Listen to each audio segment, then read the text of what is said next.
You, of course, play Eliza Hamilton. I know that everybody asks you this, so let's get it out of the way. What does the gasp at the end of the show mean? Wow, throwing in the tough questions. Yep. Start with that one. It was more after the film has come out than when I was actually doing the show. And I know you're going to hate this answer, but my curiosity is always, what did you think? Because that's more important to me. I have an answer, but I'm curious to know. Oh, Julia, you start. Well, I always thought, and it wasn't until later when it's like you get into the debate of it, I thought it was a breaking of the wall, like seeing the reaction, like why the story was called Hamilton, because it's the encompassing story of the world of Hamilton, not just Alexander, and getting the reaction of it. Like, this is the point where it's gone, that like people are hearing the story, a gasp, but I don't know. Yes. I mean, yes. You know, like a reaction, you know, like that's, I guess, a way to interpret it. Jess, you go. I'm trying to think. I think I thought a lot more about it when people started offering different, theories on it.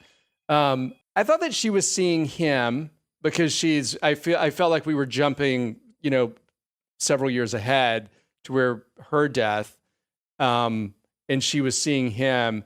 But I think that she was also realizing that in that time she had told his story. Mm-hmm. That's what, and was surprised at how well she'd done. Because she really, Eliza Hamilton really did crush it. Yeah, as Julia says. That's amazing. Thank you. I just love hearing what people think, because for me as an actor, I mean, when you're on stage and you're doing a show, you kind of don't want to know like what people interpret as your moment sometimes, because you're in it, you're performing it every night. But the gift of this is that like that I've already done that. It's in the can. It's like on Disney Plus. So like I can actually hear what people think and not be like, okay, but I don't want it to affect my performance. Like I just get to listen to what people think about it. But yes, both of your answers are correct.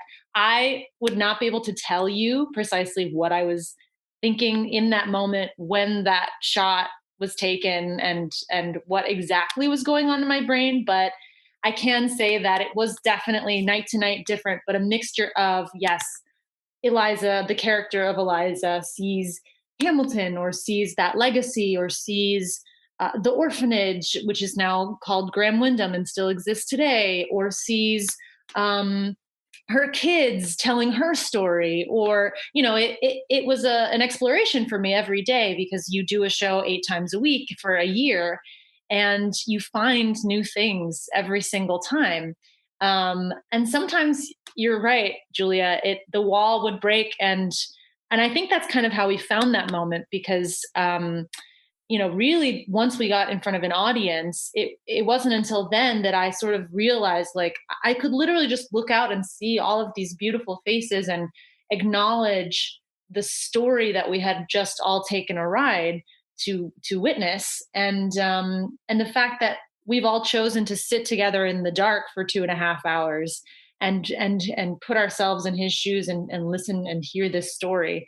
So it was definitely like a culmination of all of those things. And I can imagine in my mind, because we shot the film a couple of weeks before I left the show, that a lot of that you're seeing is not only that show or that performance, but it's that year and that moment in time and the hope and the the potential that lived in that moment when we were all, in that room and seeing that show and being a part of it. So yes, it's all of those things. Oh, we both get A's, Jess. What I pull from that.